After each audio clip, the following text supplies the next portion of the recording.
老婆有个男发小，关系好到不分男女，可以同吃同睡。我多次要求他们注意分寸，保持距离，他反而生气。我和赵启认识20多年了，要有什么早就发生了，还轮得到你？然后依旧我行我素，和赵启在外面过夜。就连岳父岳母也把赵启当亲生儿子，劝我要大度。后来我也找了一个妹妹。老婆拦住我质问：你和夏黎怎么回事？你们都不注意分寸的吗？我把他的话原封不动奉还。我和夏黎同事3年了，要有什么早就发生了，还轮得到你？大家好，欢迎来到我的频道。凌晨4点，录音还没回来，我知道他今晚不会回来了。从前出现这种情况，我早已暴跳如雷，夺命连环 call。但今天我意外的平静，连一丝愤怒都没有了。早上他回来了，拎着面包和牛奶，笑嘻嘻地对我说：昨天和赵启聚会，有点嗨过头了，我怕晚上回来吵醒你，就在外面睡了。他俏皮地眨了下眼睛，强调道：不是一张床哦，双床房。赵启是他家邻居，从小一起长大的，用以前的话说叫青梅竹马。不过他自己说，他和赵启之间就是铁哥们的关系，哪怕他脱光了站在赵启面前，他也硬不起来。我多次看到他和赵启打打闹闹，说笑着就勾住赵启的脖子，或者跳到他背上，赵启也从不拒绝，还经常捏他的脸。我每次看了总是心里不舒服，把录音拉到一边，让他注意一点，保持距离。他一开始还解释让我放心，后来就不耐烦了，反问我们俩从小就认识，真要在一起，还有你什么事？而每当这时，赵启总在旁边双手插兜，仿佛不经意地说：哥们，你太紧张了。在我眼里，茵茵就不是个女人，顶多算我妹妹。我对自己妹妹能有想法，那不是禽兽吗？我看着她装模作样的那副样子，心想：你可不就是个禽兽。有一段时间，陆英和赵启确实疏远了一些，他不再频繁出门，在家里缠着我，要我给他捏腰捶腿，下厨做饭。每顿饭指明要吃5个菜，有荤有素有汤。我要是嫌麻烦，他就说：你又不让我出门，在家里连顿饭都吃不上，那还有什么意思？我没办法，只能忍气吞声，在厨房里把铲子抡得冒烟。他把我做的菜发到朋友圈，表扬我家大厨。赵启在下面评论：你家韩毅还真是贤惠啊。还有其他工友也跟评：难怪最近不出门，有人把你喂饱了呀。语气微妙，我忍不住皱眉。录音又不开心了：你一个大男人怎么这么敏感？我秀个恩爱你也不开心？那以后不在朋友圈发你，总行了吧？几次3番下来，仿佛都是我在无理取闹。渐渐的，录音对我越来越没耐心，我们之间的距离也越来越远，似乎无论我怎么努力，也走不进他的心里。想什么呢？录音伸手在我眼前晃了晃，我从思绪里回神，看着他花掉的眼妆，皱巴巴的衣服，突然觉得有些心累。他看出来我情绪不好，软着声音跟我撒娇：老公，你生气了？我不作声，他牵起我的手：别不开心嘛，下午我陪你好不好？对了，你最近不是想买套正装吗？我们今天去商场逛逛，我给你买好不好？他总是这样，打一巴掌给个糖，仗着我对他的爱，就肆无忌惮地拿捏着我，仿佛笃定了我不会生气，不会离开。下午，他拉着我去了商场，逛的是我喜欢的那几个牌子。这套好看，你去试试。他给我选了套暗灰格纹的，是我一贯的风格。我从试衣间出来，看着他正拿着手机在比划，他在和人视频。我走到他身边，镜头对面是赵启，他还在笑：这套好适合你的，我一眼就看中了。注意到我来了，还问我的意见。老公，你看，这是不是很符合他闷骚的气质？赵启在另一头轻笑：那怎么着？你买了给我送过来，这还不是一句话的事儿。他们还在笑笑闹闹，我平静地转身，重新挑了一套衣服，去试衣间换下来。我毫无情绪地买完单，看着他还在和赵启视频，就自顾自地离开了。录音追了出来，抱怨道：你怎么不懂我？你又生气了？至于吗？我笑了笑：没有，我不生气。这一次是实话，我真的不生气，毕竟早就习惯了。这天晚上，我约朋友喝了点酒，很晚才回家。录音给我打了无数个电话，我都没接，最后索性直接关机了。难得的，换他等我到深夜。我有些醉，但仍挣扎着不想让他来扶我。我推开他的手，摸着墙壁回到房间，将自己扔进被子里。录音向来不允许我不洗澡就上床，他觉得外面的衣服脏，我也一贯尊重他的想法。可是他什么时候尊重过我呢？我沉沉的睡去。那天之后，录音开始对我关怀备至，每天早上给我准备爱心早餐，上班时间还给我发很多消息，有时候我加班还会来陪我一起吃晚饭，好像在用行动证明他有所改变。直到这天，我难得提前下班，他说好久没吃西餐，正好这附近有个家新开的店，想去试试。我同意了，直接从公司过去。我到的早一点，正在看菜单，结果一抬头看着赵启和他一起走了进来。我拿出手机发了个消息。赵启坐下时嘴上道歉，不好意思啊，打扰你们二人世界了。我正好在这附近办点事，这家店我也一直想来的，就跟着阿英一起过来了。你不会介意吧？不介意。我语气平平。这样吧，这顿我请，就当赔罪了。他笑得从容，说来上次阿英送了我那套西装，我还没表示一下呢。我看了眼录音，原来那天他还是把衣服给买了。录音似乎有些紧张，今天真是恰巧碰上的，赵启也不是外人，人多吃饭也热闹吗？赵启笑着拍了下录音的肩膀，瞧你紧张的，我跟韩毅也认识这么多年了，一起吃个饭怎么了？录音看看我，赶紧避开他的手，说话就说话，别乱拍。他似乎有些意外，挑了下眉，又意味深长地看了我一眼。好好，那点单吧，今天我请客，想吃什么放开了点。录音打开手机扫码点单，我才不会跟你客气。赵启凑过去和他一起看手机，两个人脑袋凑得很近，仿佛他们才是一对，而我是个电灯泡。他们有说有笑地点完单，赵启抬头以主人的姿态对我说：“韩毅，你看看还有什么想吃的吗？让阿英给你加上。”稍等。我站起身来，对门口的一个身着紧身长裙、长发披肩的女孩子挥手示意。她快步走来，笑着和我们打招呼：“不好意思，我来晚了。”我替她拉开凳子：“没关系，我们也刚点完菜，你看看要不要加些什么？”录音打量着她，脸色越来越黑：“老公，这位是？”“他是我同事，夏黎。”夏黎柔柔一笑，将头发撩到耳后，露出姣好的面容：“大家好，我是韩哥的同事。韩哥人很好，一向照顾我，我也把他当亲哥哥。”听完这话，录音的脸色更难看了，他往我身边凑了凑。菜上的很快，赵启显然很了解录音，替他将爱吃的菜摆在他面前，还很细心的帮他把牛排切好了。夏黎切的有些费劲，我将自己切好的换到他跟前，他朝我一笑，以示感谢。录音拉了拉我的手：“老公，你帮我倒点水。”我拿起水壶替他倒上，也顺手给夏黎的杯子也添了些。赵启端起杯子：“我就不用了，够了。”录音对夏黎的敌意很明显：“夏小姐，韩毅这个人呢，就是好好先生，对谁都体贴周到。”说着，他嗔怪地看了我一眼，老是被人误会呢。夏黎从容应对：“那只能说明韩哥的人格魅力太大了。”他压低声音：“嫂子，偷偷告诉你哦，韩哥在公司可受小姑娘欢迎了，大家私底下都说他长得帅，能力强，又是顾家的好男人。”这话听得我自己都脸红。录音假笑：“是吗？”夏黎伸出手指点了点赵启的方向：“当然啦，不过韩哥跟你身边这位比起来，显然就差点。看看人家这一顿饭下来，眼睛就没从你身上挪开过。”他的话太直白，赵启一时有些尴尬，咳嗽了2声：“夸张了，夸张了。”一顿饭吃得硝烟四起。饭后，夏黎先走了。赵启说要送我们回去，我晃了晃车钥匙，表示是开车来的。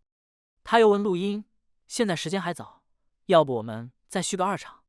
录音拒绝：“不了，我们还有事，先回家了。”他拉着我匆匆离开，还没上车就开始质问我：“那个夏黎到底是什么人？”“同事。”“同事，你对人家那么体贴，又是夹菜又是倒水的，礼貌而已。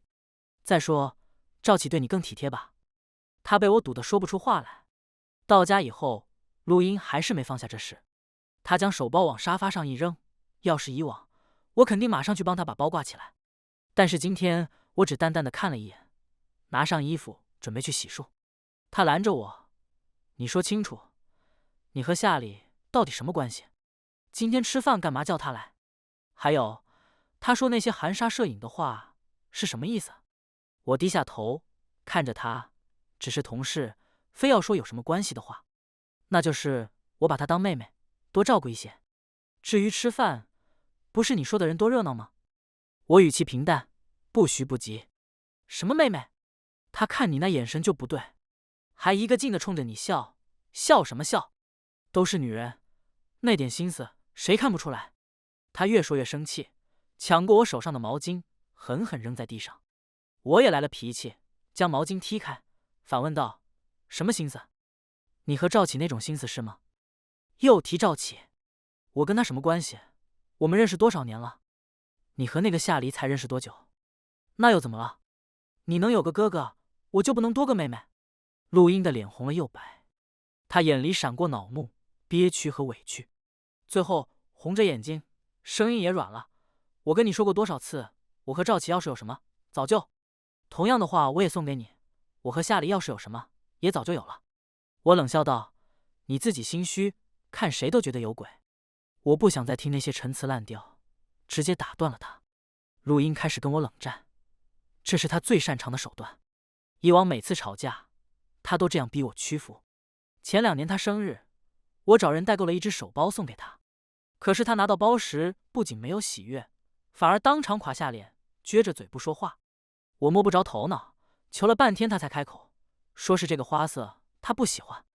我说重新给他换一个，他却说我不够重视他，没将他的话放在心上，否则怎么会连花色都搞错了呢？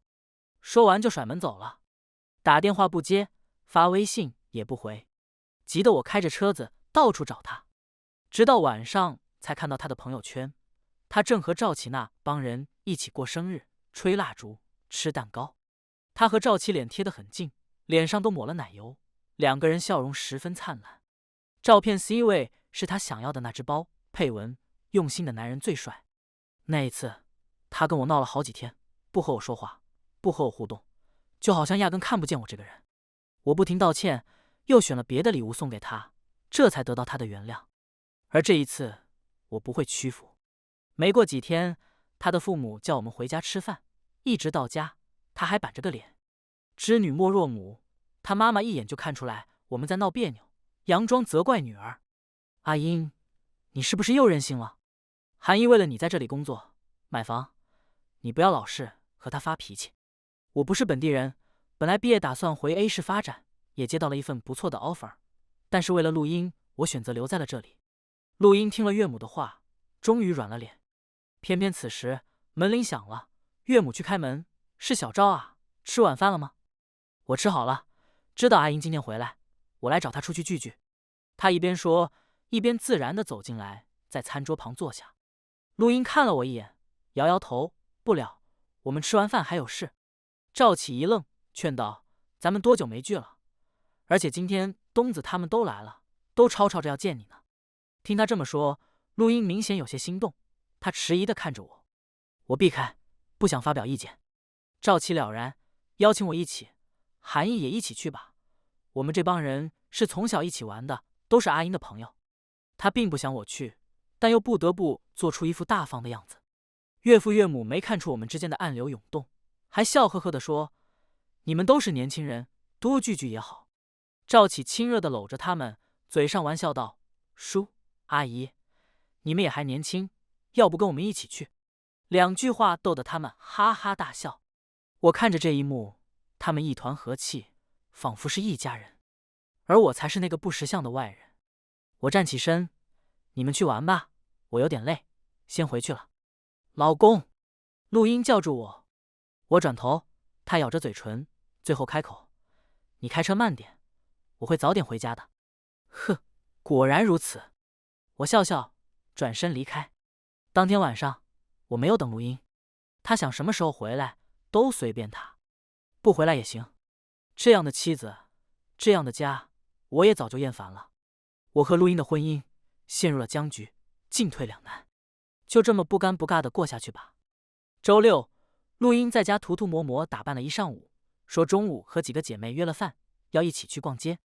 我没有追问，看了下时间，也换了身衣服，准备出门。你也出去吗？我也约了朋友吃饭。哪个朋友啊？我认识吗？他涂着口红，漫不经心地问。夏黎，你见过的。什么？由于太过激动，他的口红都涂出界了，不准去。你单独和一个女人吃饭，算怎么回事？我慢条斯理地整理袖口，没有回答。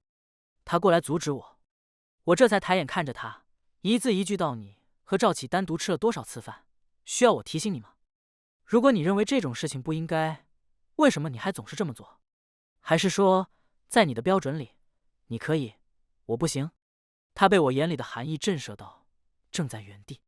恰逢此时，他的手机响了，我看到来电显示，讽刺一笑：“你的好姐妹来催你了。”说完，不再管他的反应，自顾自地出门了。上次临时叫夏黎救场，欠了他一个人情，今天正好请他吃饭。今天的夏黎换了一身打扮，头发梳得很高，盘成丸子，简单的白 T 牛仔，整个人看上去青春又有活力，倒像是刚出校门的大学生。可没想到世界这么小。当我看到赵启和陆英也走进这家饭店时，只觉得胃口尽失。夏黎注意到我脸色大变，回过头也看到了他们，要不要去打个招呼？我摇摇头。他们那桌男男女女坐了5、6个人，赵启和陆英并排坐着，姿态亲昵，看得出他们很熟，满桌子谈笑风生，引得不少人侧目。我不想关注，可那边起哄声越来越大，我听着心烦意乱，下意识地看过去，正好看到赵启俯下身子亲在陆英的脸上。那些人嚷嚷着不算不算，赵启看似无奈一笑，又低下头，这下亲在了他的嘴巴上。Perfect。 夏黎举着手机对我眨了下眼睛。我站起身，大步朝他们那桌走了过去，拎起赵启狠狠砸了一拳。陆英看着我，脸色惊恐。老公。其他人也看出来我的身份，你看我，我看你，没人敢开口。赵启揉了揉下巴，艰难站起来。抱歉，我们只是开个玩笑，闹得有点过了。我最烦他这副装模作样的嘴脸，没等他说完，又是一拳。这下他终于不装了，黑着脸就要跟我厮打。陆英拦住他，又把我拉走。老公，我们回家再说，我可以解释。我们这边动静太大，餐厅里的人都在围观，场面很难看。我不想再纠缠，甩开陆英的手。不用解释，离婚之后，你们想怎么样都可以。一次又一次，反反复复践踏我的底线和尊严，我真的感到十分厌倦。但是陆英不想离婚，她不停解释，我不是故意骗你的，我怕你知道我约的是他，会生气。我们只是开个玩笑，我也没想到他会真亲。他说有个女孩老是骚扰他，让我假装他的女朋友，当挡箭牌而已。老公，我保证，这是最后一次。你还不是和夏里单独吃饭？看我始终无动于衷，他开始倒打一耙。我简单收拾了几件衣服，就准备离开。他拉着我的手不肯放，我冷着脸放开。他被我吓到了，身子一抖，但还是仗着我从前对他的爱，不肯放手。他以为这次也一样，只要撒撒娇，哭一哭，我就会心软，会再次原谅他。可是人的忍耐是有限度的，我对他的爱早已被他挥霍完了。现在每多看他一眼，我都觉得反胃，没有边界，不知分寸。既想要我作为丈夫对他的呵护与包容，又舍不得赵启这个蓝颜知己对他的讨好和献媚。他难道真的不知道赵启作为男人的那点心思？不，他非常清楚，甚至可以说享受其中。或许在他眼里，两个男人为了他耍心眼斗手段，正是他魅力的证明。如果今天我亲了夏黎，再告诉你这只是个玩笑，你能接受吗？那怎么行？既然如此，你凭什么要求我能原谅？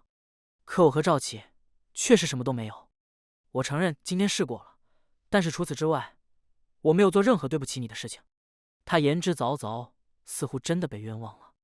陆英，不是上床才叫出轨，你已经结婚了，就要处理好和别的男人的关系。我和别的女人单独吃饭，你就不开心？你跟一个男人玩到半夜，甚至一起过夜，你觉得没问题吗？别跟我说什么好朋友，你扪心自问，赵启对你什么想法，你不知道吗？你们打着朋友的幌子，做这些上不得台面的事，还想把我当傻子吗？陆英的脸红的滴血，却一个字都反驳不了。我挥开他的手，我真的受够了，离婚吧。陆英不肯离婚，他又哭又闹的折腾了好几天，还打电话给我爸妈。明明是他的问题，到他嘴里却变成我和别的女人不清不楚，甚至为了别的女人要离婚。在我爸妈眼里，陆英漂亮，家境好，就是有点小姑娘的骄纵，也不算大毛病。人家愿意嫁给我，那是我的福气。如今听说我犯浑，一连打了几个电话来骂我。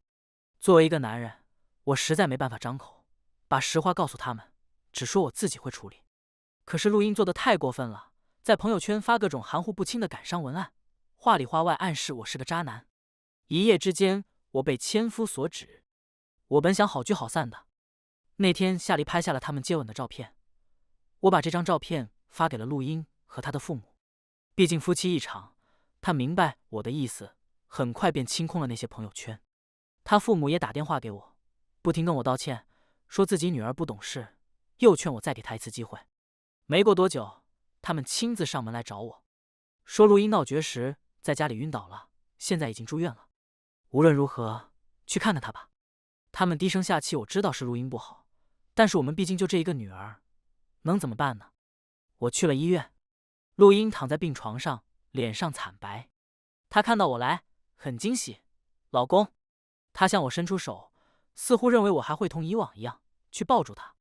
我在床边坐下，淡淡开口：“你何必折腾自己？”她脸上写满失望，默默躺回去。过了很久，我听见她小声抽泣的声音。她将自己缩在被子里，只露出一双眼睛，眼睛里蓄满了泪水，看上去非常可怜。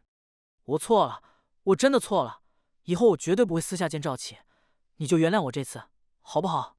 装惨卖可怜，他的拿手好戏。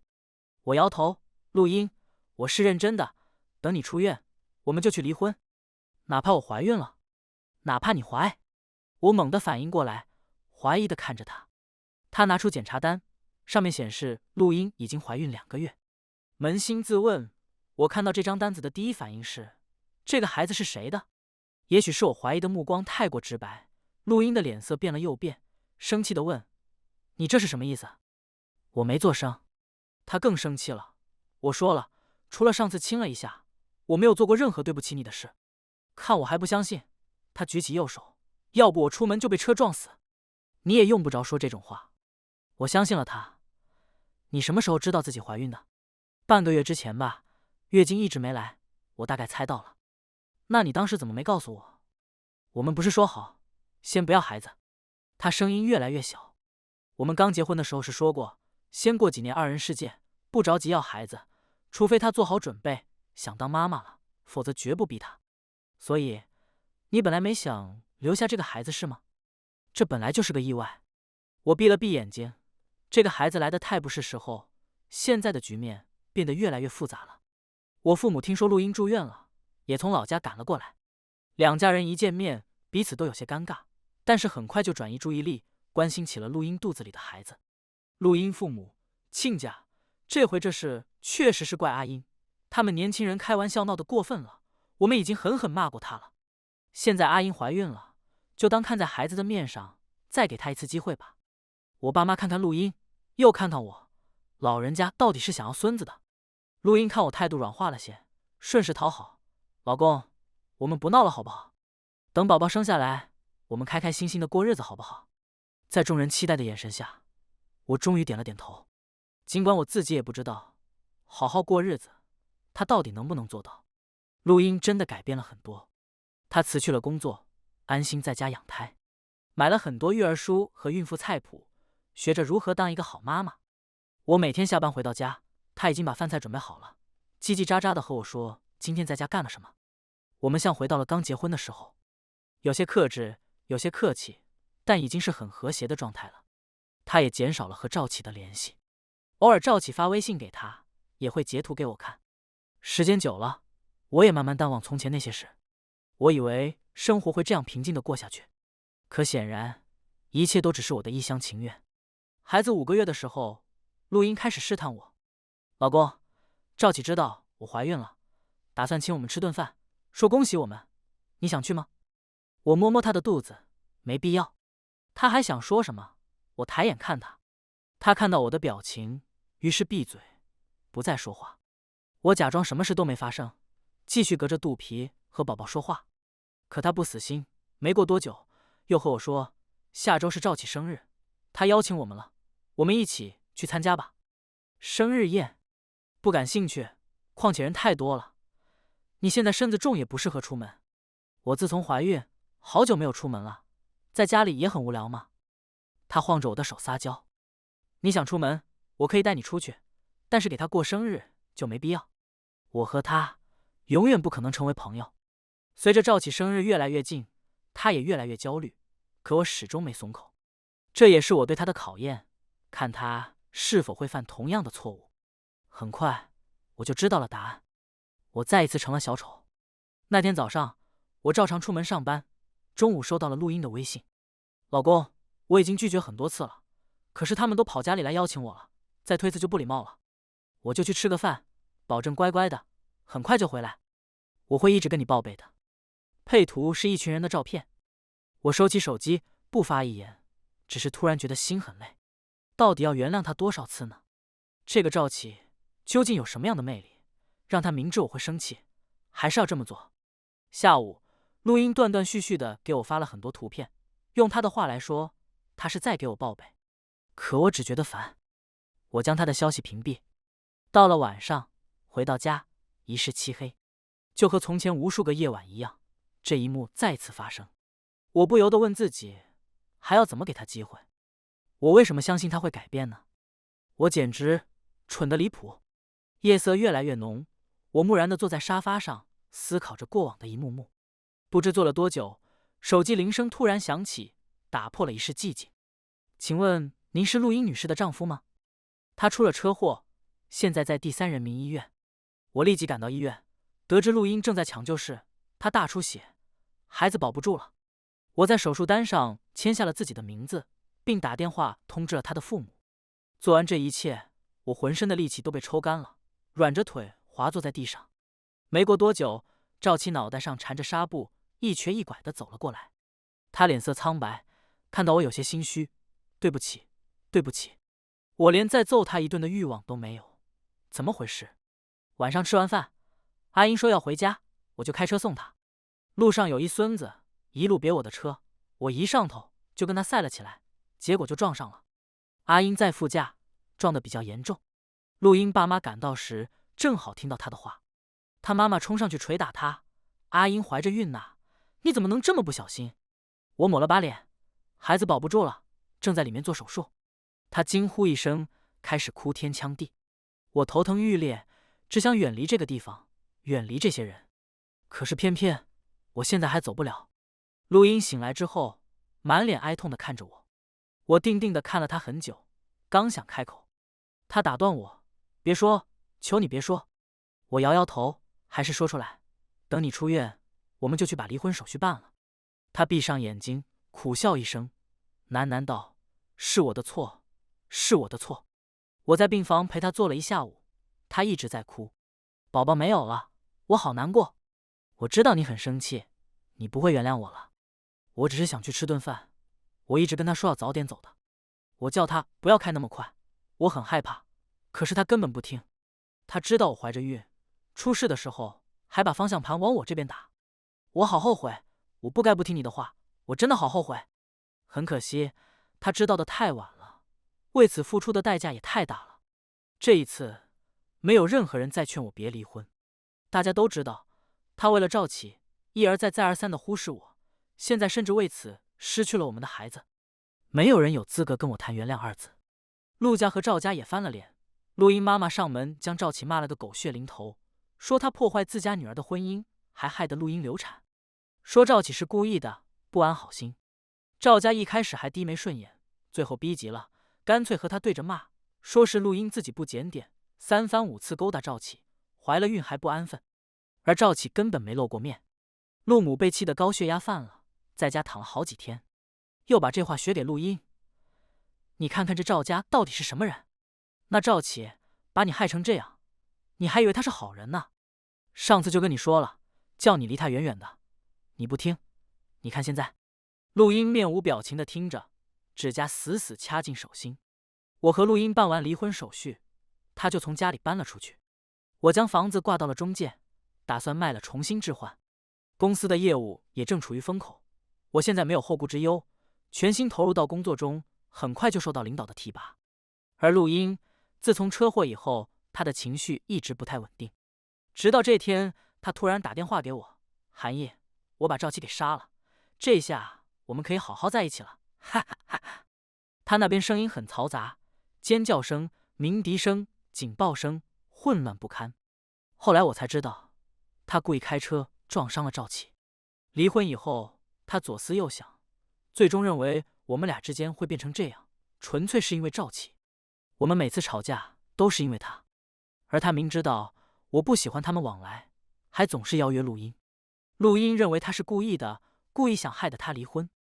而现在他离婚了，他们家居然说是他怀着孕，还要勾搭赵启。他回家这段时间听了不少流言蜚语，左邻右舍也对他指指点点，而赵启跟个没事人一样，毫无损失。他越想越觉得气不过，于是挑了一天，开着车跟着赵启出门，趁他过马路的时候，一脚油门撞了上去。他就是在那个情况下给我打的电话。赵启被撞得不轻，受伤最严重的是脊椎，这辈子再也没机会站起来了。陆英当场就被拘留了，他故意伤人，将面临法律责任。夏黎听我说完，唏嘘了好一阵。他看我沉默，玩笑道：“怎么，你心疼了？”我摇摇头。事到如今，我对陆英已经没有任何感觉。如果说之前还有恨，在得知他如今的境况时，已经完全放下了。我和他年少相识，也曾甜蜜如火。当初结婚时，我们都以为可以携手走过幸福圆满的一生，却没想到世事难料，我们的感情竟然这么快就消耗殆尽。而他甚至要在牢里度过一生。我回过神，你真的要离职吗？不再考虑考虑？夏黎向公司递交了辞职信。我已经考虑很久了，工作了这么多年，想给自己放个假。和他温柔如水的外表不同，他的性格一向果决。当初我为了气陆英，求他帮忙撑场面，他二话没说就答应了。如今辞职也是，拿定了主意就不再犹豫。我以茶代酒，向他举杯，那祝你假期愉快，一路顺风。他假装生气，还以为你会挽留一下我呢。我怔住，他笑了笑，也回敬我一杯，开个玩笑。说完，窈窕而去。阳光散落，打在他的身上，美得惊人。我看着这一幕，心跳莫名加快，但我没有着急追出去，而是把玩着茶杯。毕竟来日方长。全文完，感谢您的观看，每天上新精彩故事，喜欢就订阅吧。